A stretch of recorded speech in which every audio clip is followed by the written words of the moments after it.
Okay, hello everyone and welcome to this week's Tourism Teacher Talk. I'll just position myself there. So this is our Tourism Teacher Talk, and this week we've got a guest, Claire Donaldson. Hi Claire. Hi. Thank you very much for joining us. Claire is going to talk to us today. Let me just double check that I am live on all channels. Here we go. We're not on Facebook yet. There we go. So I'll just give it a second. There we go. So for those of you on Facebook, hello, welcome to this week's Tourism Teacher Talk. And we've got Claire Donaldson with us today, who's going to talk to us a little bit about rural tourism. Now, I remember when I was a college student and my teacher told me we're going to be doing a module on rural tourism, and I thought, oh, that sounds so boring. But now I feel like I'm an avid rural tourist. So I think it's a really interesting topic. And Claire has joined us today, and she's going to tell us a little bit more about rural tourism. So I'll just try and find my questions. Here we go. So Claire, can you please introduce yourself and tell us a little bit about your background and your where do you work? What's your history? Okay. Well, first of all, thank you very much for inviting me along today. But yes, my name is Claire Donaldson and I work for Scotland's Rural College. Our college has 6 campuses spread out across Scotland, and we specialise in education, research and consultancy. And I teach onto the BA of Rural Business Management, but I'm a tourism lecturer. So on the BA programme, I teach anything tourism related. So being a land-based college, I specialise in rural tourism, which is perfect for Scotland, given the fact that 98% of the land is rural. So it's well suited to specialising in rural tourism. But prior to working for the college, my background, I'm qualified in tourism management. I studied the same thing at university. When I left university, I went and worked for the QE2. Most of you, I'm sure, have heard of it. It's a cruise ship. It was very, very hard work, but it was a good way to see lots of places for free. Yeah. How long did you do that for? 8 months. It's a long 8 months. It feels longer, and that's a long time. That was a long contract. It's not normally as long as that anymore, I don't think. Okay, and I've heard it's pretty intense working on cruise ships. It is intense. You don't get a single day off. You're on, from 6 o'clock in the morning until 10 o'clock at night, and you're young when you do this job, so you don't just go back to your cabin. So there's a lot of socialising that goes on at the end. There's very little sleep had in the 8 months I worked on there, but it was brilliant. It was a wonderful life experience, and having that on your CV opens a lot of doors for you. So it was definitely worthwhile, and it was fun. And I've stayed in touch with everybody actually. But once I finished with the QE2, I worked for the Orient Express canal barges in the south of France, which was fantastic. One of the best jobs I've ever had. I've always worked in hospitality. After that, I was cabin crew for a couple of years, and I then was a food and beverage manager, which kind of spurred me on to start my own business, and I ran an events catering business, going to kind of big mega sporting events in Scotland for about 2 years. I sold the business, and for the last 9 years I've been teaching. Wow, so you've got a wealth of experience to bring to the classroom. A little, yes, I'd hope to think so, yes. But that's a bit of my background. Yeah, I've always worked in tourism and hospitality, and I think you just enjoy working face to face, and teaching is very much like that. You're still, well, not this last year obviously, but it's a face to face industry, and I love teaching. So your college is a rural tourism college. Does that mean that all courses are based around rural studies? It's a land-based college, so yes, everything it's all about the natural economies. People come and study agriculture, sustainability issues, countryside management, lots of animal science. and we teach rural business. That's what we specialize. That's what my department is, the rural business management. Wow, that's really interesting. So looking at the sort of rural business then, this is a type of tourism that's really grown since the onset of the COVID pandemic. So why do you think it has grown so much? I think rural tourism has been growing in its own right over the last couple of decades, but I think more so since COVID. Well, first of all, none of us can actually, internationally travel at the moment. So all countries, their domestic market is, well, some countries their domestic market is already back. I mean, where you are, the domestic market is booming just now, isn't it? Whereas here, we're all still in lockdown until the 26th of April. And more things will open on the 17th of May. But at the moment, it's the only market that we have available to us. And I think people perceive rural areas to be more safe, with this kind of idea of it being more open, less busy, less people around. And I think to a certain degree, that's what I think people will take safety in spending time in rural areas. Last summer when the lockdown lifted, it was early July. There was a huge pent-up demand for people to get out and explore their own country. Quite rightly so. Everybody's been locked up. Everybody's very eager to get out and explore. But with that comes a lot of challenges. And I think here we are again, a year later in the same position. Come the end of April, mid-May, there's going to be a lot of pent-up demand and people are going to want to get out and explore. And I think it will be the rural areas that will be at the top of the kind of list, if you like, purely because people deem them to be safer, more open space, and it's easier to social distance, I guess. Yeah. So what do you think are the positive impacts of this growth of rural tourism? And are you aware of new businesses that have been opening as a result? Well, rural tourism for a long time, again, not just because of COVID, rural tourism has been used as a kind of economic development tool for many rural areas. It's the kind of linchpin for rural communities. I'm not aware of many businesses having started up, especially here in Scotland. It's been a very hard time. We could, move around the country freely for a couple of months last year. A lot of people we're all still in lockdown.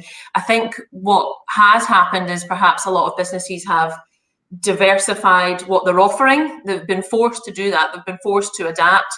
But I think businesses have maybe changed what they're offering different things. For instance, agritourism is a big sector in Scotland, and more farm tours are now available. Glamping and camping has become more popular. So I think people are just trying to adapt to what we can do within the rules that are being constantly updated. Yeah.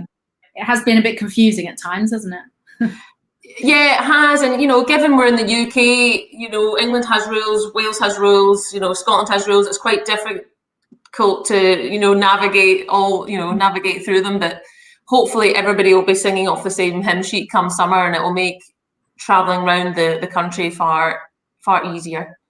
Yeah, hopefully. And have you had a lot of people come to Scotland from England and Wales and Northern Ireland, from the rest of the UK, or have you mostly had Scottish tourists?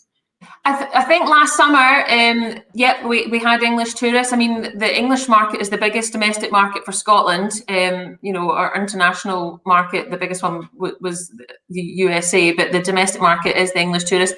And last year, there was issues, but that, I mean, it's kind of understandable. As I say, everybody's been in lockdown, so there was this big surge of people, visiting certain places in Scotland more so than others. These kind of honeypots of significant, footfall, and that has its detrimental impact. I think what we have learned from last year is we know this is going to happen again, come summer. Mm-hmm. And there has been some money being invested to try and cope with some of the pressure that these places will find themselves in the summer months. Well, That's really good to hear, actually. And that leads me on to my next question, which is, I've heard that there has been some sort of negativity towards receiving so many tourists. I mean, I was stuck in the UK for a few months last summer when we couldn't get back to China. So for anyone who doesn't know, I live in China at the moment. We're in Hangzhou, China.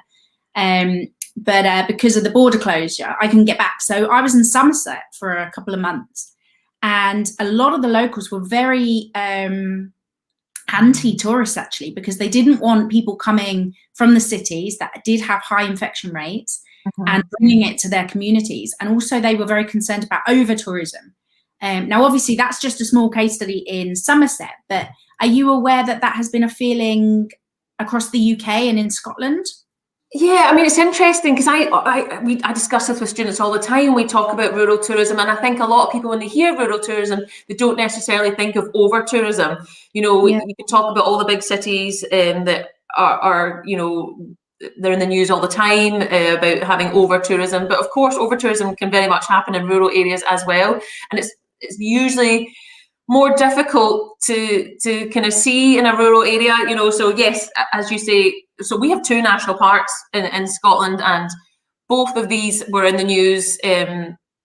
They featured in the news fairly regularly last summer because they were inundated with visitors.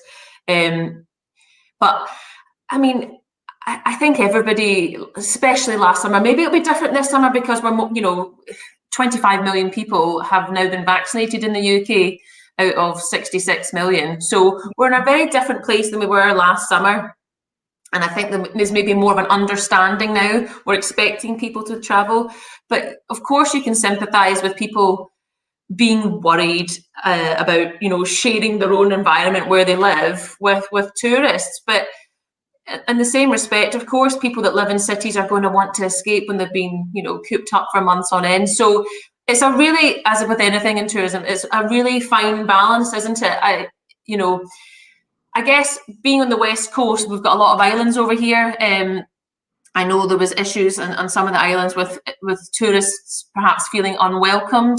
I think though, after the hard times that tourism has experienced over the last year, that I think people will be looking at it far more positive this time round, especially with the fact that, as I say, 25 million people have been vaccinated now. So we're in a different place this year than we were last year. But the tourists really need to, from the things that I've seen in the news, it does come down to tourists having to behave far more responsibly than what they have been behaving last year. There's been a couple of places in Scotland that were really feeling the pressures of high footfall. But, for instance, up in the Highlands, they're now investing, I think, 1.5 million for a kind of visitor investment strategy. And that's really to that money will be getting spent on public toilets, car parking facilities, to try and combat some of the issues that they experienced last year with specifically wild camping and motorhomes. That I think specifically to rural tourism, what tends to happen is that people tend to think there's not enough infrastructure in place. So a couple of years ago, we had the Rural Tourism Infrastructure Fund.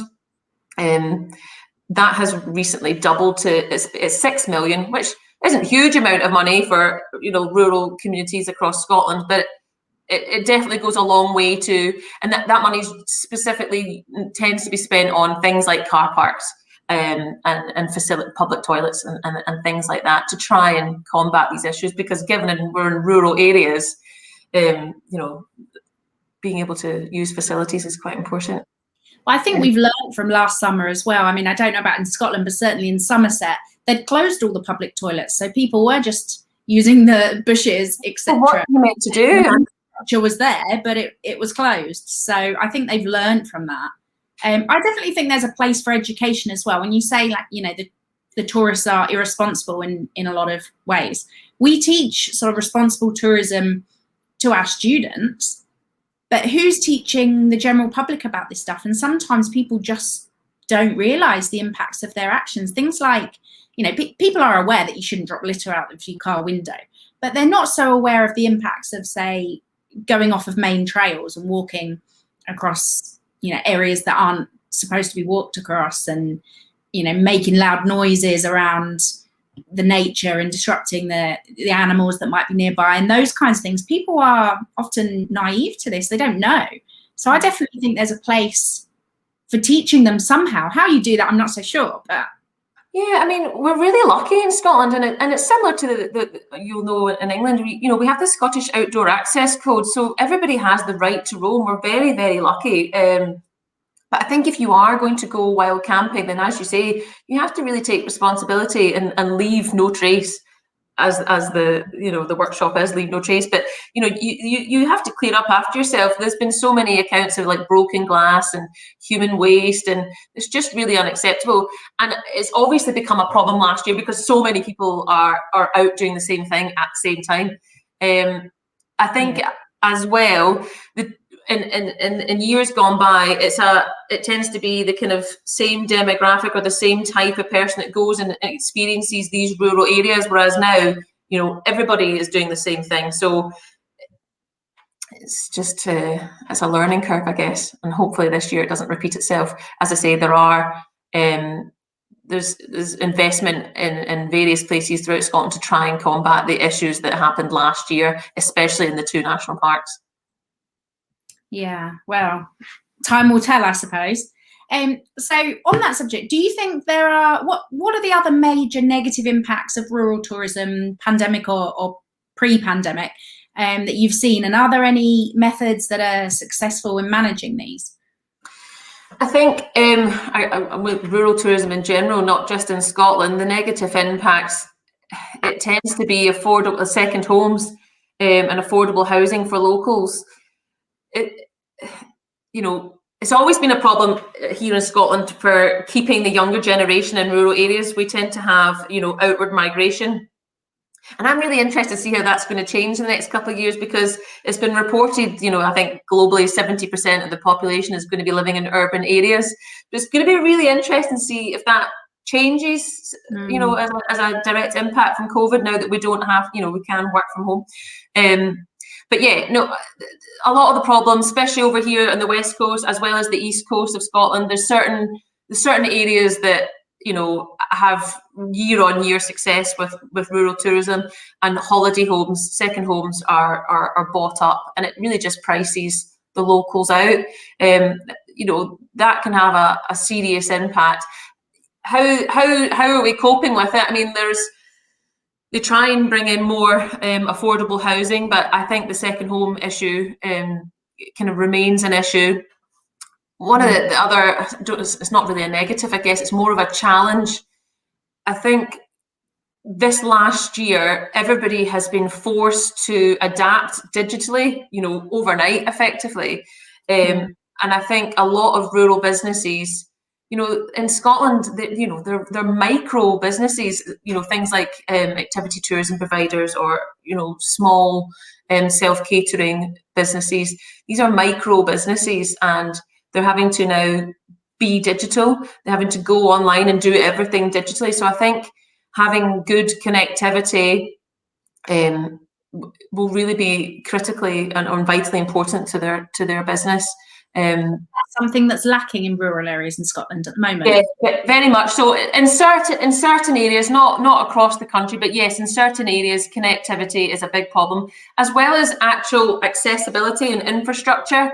It's a kind of catch-22. What makes Scotland so beautiful, I guess, is we do have this dramatic landscape, and a lot of it's rural roads, which is lovely, and it's idyllic and romantic, these lovely kind of country roads. But when you have lots of people trying to access places, then congestion and accessibility issues become real big issues. I mean, like everywhere, seasonality is a problem, but nobody's coming to Scotland for a suntan.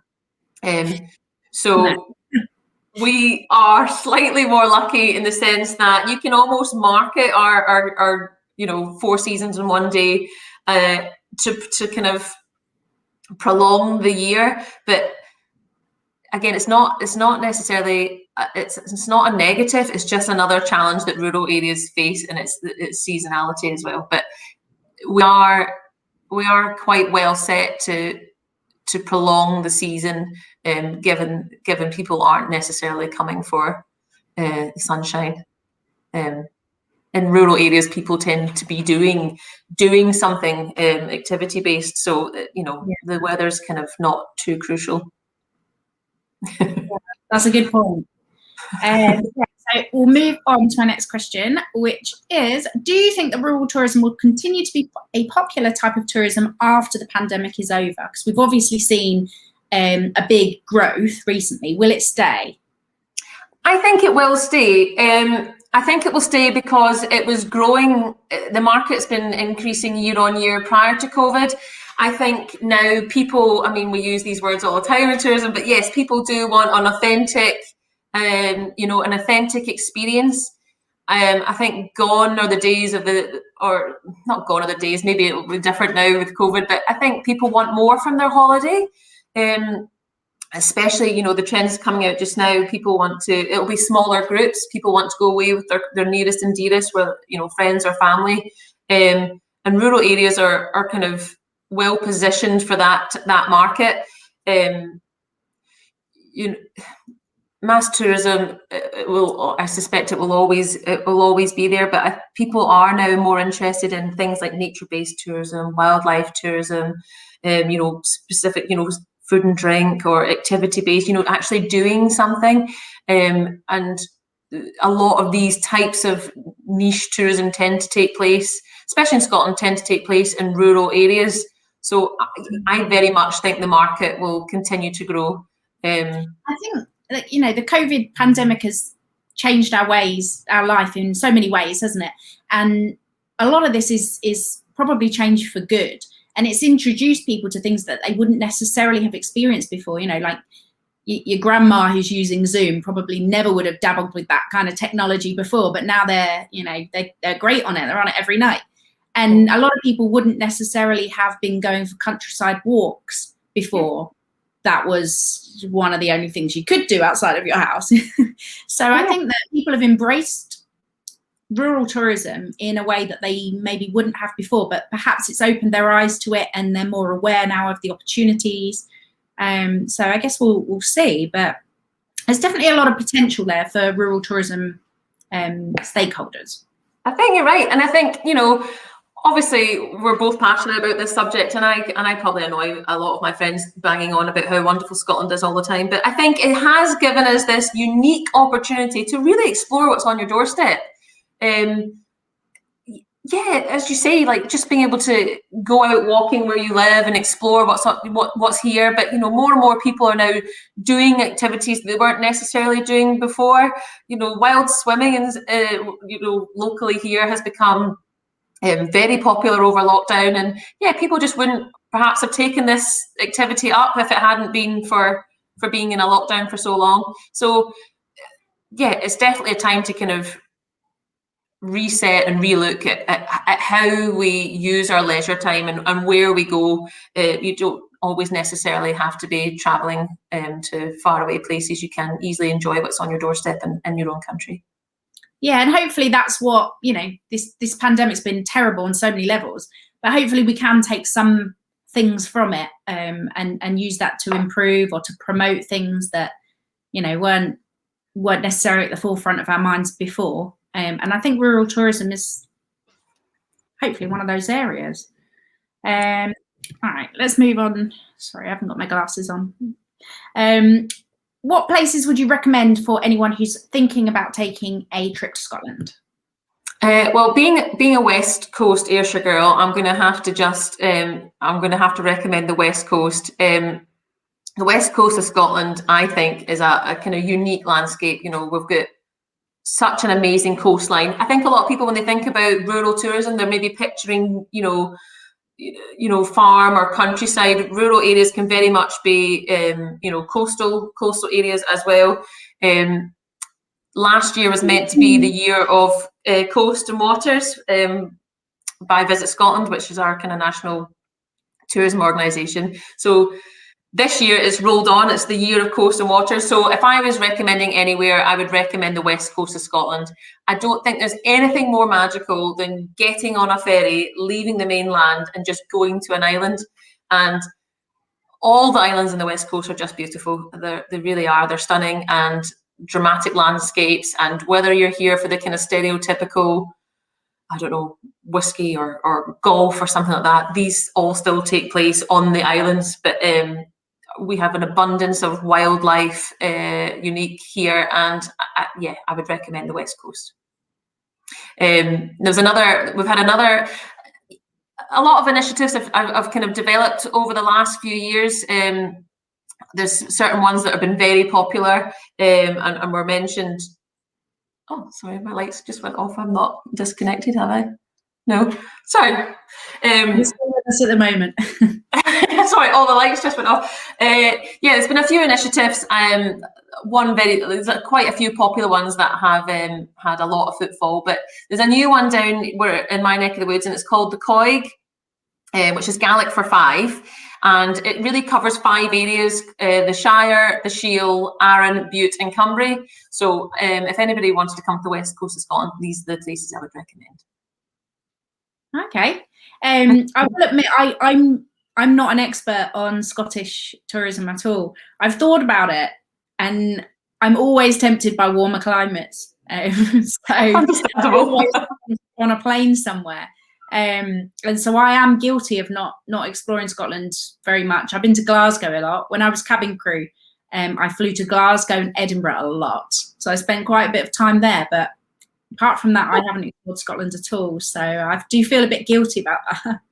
Well, if you come, let me know and I'll show you around. I mean, the good thing, it's such a small country, you know, yeah, a lot of tourists come for Edinburgh. But I think when I'm teaching rural tourism, what we tend to look at is, everybody does fly into Edinburgh, but we need to use our cities as gateways to disperse people into the rural areas so that our rural communities and the rural economy can benefit from tourism. But rural tourism is definitely on the increase, I would say, in Scotland. But the good thing about it is, because it is so small, you can really travel a great distance and explore a lot of Scotland. You don't need to just come and do one area. So I'm mentioning to go and visit the islands on the west coast. The wonderful thing is you can island hop.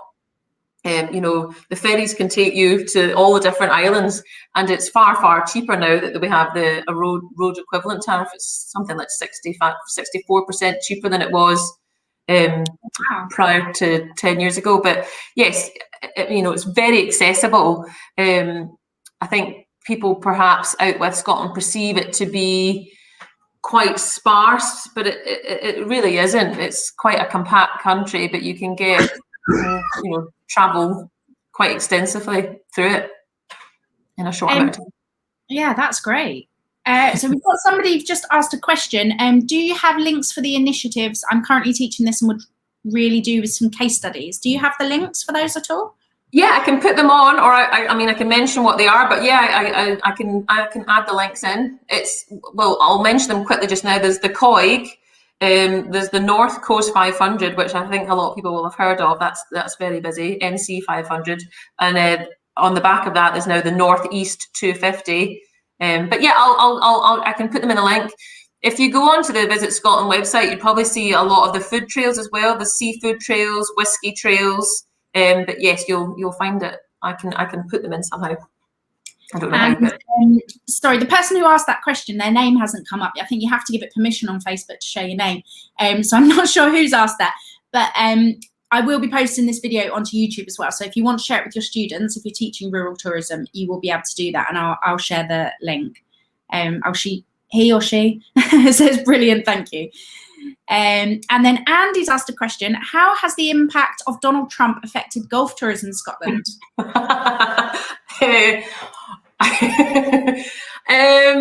Well, we have Trump Turnberry, just actually a bit to our south of here, Trump Turnberry. I don't think Trump has had an effect on golf. People that like golf like golf. I don't think Trump has impacted the golf industry too much in Scotland. the big places like St Andrews, down in Turnberry, these places will remain busy. He's not president anymore, so hopefully people just forget the association. Okay, so let's move on to the next question that I had for you. Are there any rural tourism places outside of Scotland that you would recommend, and why? And before you answer that, I'll just quickly mention that Chiri Tendi Sherpa, I probably pronounced that completely wrong. He put a comment earlier on and said rural tourism is ideal to visit in the Himalayan country in Nepal. And I have had the pleasure of briefly visiting, and I'd love to explore a bit more of Nepal, especially seeing as it's so close to me here in China. So on that note, have you experienced rural tourism anywhere else in the world? Is there anywhere you would recommend or that you really want to go? It's funny though, just with that last comment, yesterday I had my students and we did a case study of Annapurna in Nepal, and we were comparing Annapurna to Yunnan and talking about sustainability issues from a kind of social and an economic perspective. So that's really funny that that's just come up. I've never been there, but I would very much love to go. I had the pleasure in June 2019 with an Erasmus study trip of going to Iceland. Kind of home from with the weather side of it, but I would recommend Iceland. I thoroughly enjoyed it. It was, without sounding too cheesy, a kind of life-changing experience. It was just wonderful. The crazy geomorphological features that country has are just, so unique. But the people are so friendly and so lovely, and it's very rural, and we were very lucky, and we did a bit of traveling around every day for a week. We were somewhere new, visiting lots of different rural businesses. But I would recommend, I'd love to go back to Iceland. I've been to Iceland a couple of times. I love it as well. The second time I went was actually for a conference, and I was doing my PhD at the time, and there was like a PhD kind of workshop, and it was an intense 2 days, and they took us out to a rural part of Iceland, and it was such a unique experience. Just looking out the window and seeing the landscape is like nowhere I've ever seen before. Yeah. This volcanic rock and the kind of green shrubs and I'm not an expert on plants, but whatever it was, I'd never seen a landscape that looked like that. It was just fascinating. Yeah. I think Iceland is a little bit pricey, but it's a wonderful place for a student trip. Yeah. For anyone who's thinking about, looking for some inspiration for their. Yeah, I would, as I say, I went with a group of people, but I would love to go back with my husband and children, or maybe just husband. Yeah, it was fantastic. Loved it. I was going to say something else about Iceland, then I forgot what it was. Oh, from a kind of teaching perspective, I just think their marketing campaigns are fantastic. I love them. We use them quite often as case studies. The kind of tongue-in-cheek element.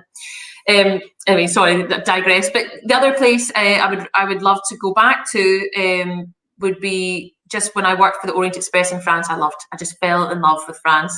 I know it's a bit close and not too exotic as an interesting example of where I'd like to go, but I fell in love with Provence. I loved, again, just the rural element to it, all the tiny little villages and how authentic it was, and I would very much like to go back there.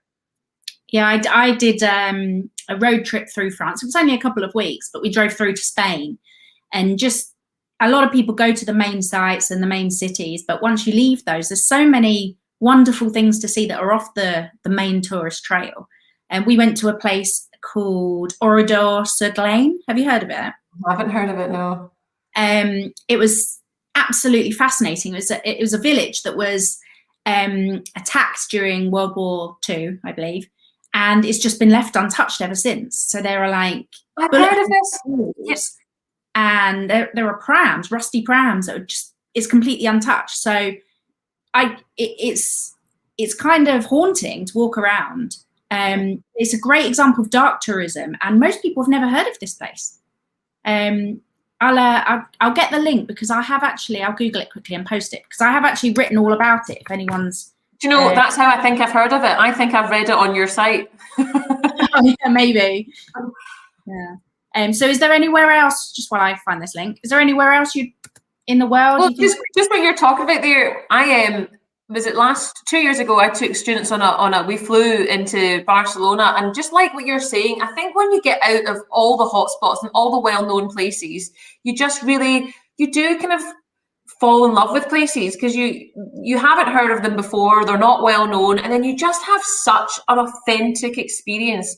It's when you feel like in rural tourism, you really learn about the culture, the heritage, and you kind of immerse yourself in the local culture. And of course you're still a tourist, but it's just a far more, I don't know, kind of transformative experience.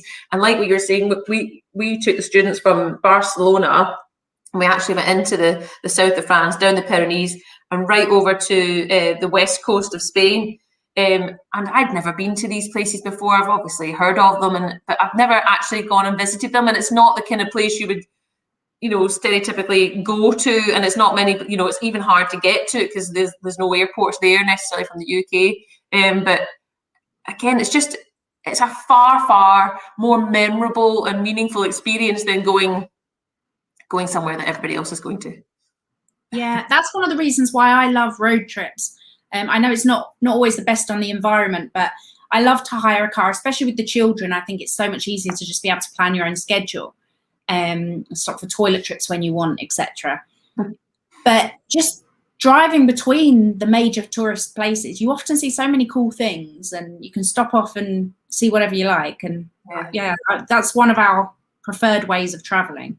Well, I think that is the biggest prediction for this summer coming, and that because it's what happened last year with the motorhomes in Scotland are very much on the rise, and I think that's what this money is being invested for, that I mentioned earlier, for toilet facilities and these things called airs. I think it's kind of taken from the French, but they're trying to not necessarily create camper van parks, but it's just somewhere that people can park safely overnight, but out with busy rural towns. But so I think what you're saying, yes, the motorhomes and car journeys and that kind of slower way of traveling is going to be popular this summer, and maybe for the next few years. Yeah, it's interesting you mentioned sort of slow tourism, because I think it's quite likely there'll be a growth in slow tourism in response to the pandemic too, because we have now these opportunities to work remotely. So people are taking workations. I don't know if you've heard of it. So workations, like a blend of work and leisure, I suppose. So people can almost take extended holidays and do a week of not moving so much or not being so busy and doing their work during that time. So I think it's quite likely we will see an increase in slow tourism as well. But I guess that's a topic to talk about another day. So I think somebody put a comment. North Borneo, Malaysia. Have you been there, Claire? I haven't. I haven't been to Asia. I've been most places other than over to Asia. QE2 never went that far, and I haven't managed to travel that way myself. I haven't been there either yet. My sister went there and she said it was fantastic, but it is actually quite close to where we are in China, so it is on the list. So I hope I do get there while we're living in China. Just need the borders to open and we're all good. But I've heard great things about Borneo, definitely. All right, moving on. So there we go. My last question for you. Many people think that rural tourism is just for people who enjoy hiking and camping. What are your thoughts about this? I have quite a lot of thoughts on that, because yes, I can understand why people think that, but given that I teach this subject, I'm very passionate about the fact that it's not just that. Of course, it's about, we have 282 Munros in Scotland, so a lot of our European markets come here to Munro bag, as it were, and hiking and walking, of course, it's a popular activity. We've got just amazing landscapes, but we have such an abundance of other activities to do. So we have, if anybody is interested, actually, they should go onto the Wild Scotland website, because there's about 500 operators on there offering anything from doing stand-up paddleboarding, windsurfing, wildlife watching, nature-based activities. There's so many things to be doing. Mountain biking is very popular in Scotland. There's a real mix of high adrenaline, active activities and kind of passive, kind of more slower activities, but still very much doing something or learning something. So there's something for everybody. It's definitely not just walking and, I think, did you say camping? Definitely not just walking and camping. I think people really they don't realise the potential of rural tourism. I actually wrote an article about it. I won't go through the whole article, but I listed loads of different things that you can do in rural tourism. Somewhere in here. Well, I can't find it now, but I'll post the link if anyone wants to read it. But things from cycling to sort of fishing and camping. Obviously, there's glamping now too. There's so many different things, and I know my kids love it. They love just being out and in the nature, and we climb mountains in China all the time. Because where we live, there are a lot of I think they do call them mountains, but they're really not that high. But we go and climb those on the weekends, and my kids love it. And they, looking at the caterpillars and the birds. And they remember it. They'll remember that experience for physically doing something, won't they? It's just a far more enriched experience, the actual participating and doing something rather than just spectating. Yeah. I totally agree. And I mean, yes, you're right. Like cycling, mountain biking, we've got so many cycle paths. But I mean, when I'm talking about wildlife here, it's not just in the summer. The wonderful thing about, and obviously it's the same globally, but here specifically in Scotland, our wildlife tourism offering is throughout the year. So if you're interested, whether you're interested in coming, a bit of whale watching or countryside sports, if it was deer stalking or, seeing the sea eagles, these are spread out throughout the whole year. So even our wildlife can kind of help with, any challenges of seasonality and that kind of thing. Going off on a tangent. Yeah. It's definitely an interesting topic, and I'm sure we could probably talk about it all night long. It's night time here, all day long. Is there anything else you'd like to add in before we wrap up? Not that I can think of. I'm sure as soon as I get off here, I'll be thinking of absolutely loads of things that I wish I had said. But at this current moment, I can't think of anything that not that I can think of. No, you've had some great input. Really interesting. So for anyone who's watching, Claire is happy to give guest talks. Yes, actually, I think somebody's already contacted me. I think I'm doing one shortly. Oh, great. So if you do want to talk on rural tourism or what it's like to work on the QE2 or be cabin crew or any of those other things that she mentioned she's an expert in at the beginning of the talk, you can drop her an email or find her on LinkedIn. I think that's pretty much it for today. Thank you so much, Claire, for talking. Thank you very much for having me. I really enjoyed it. Thank you very much. I hope it was interesting. And next week I will have another live talk. So I will let you know when that will be, and hopefully people can tune into that one too. So thank you, Claire, and we'll speak soon. Thanks.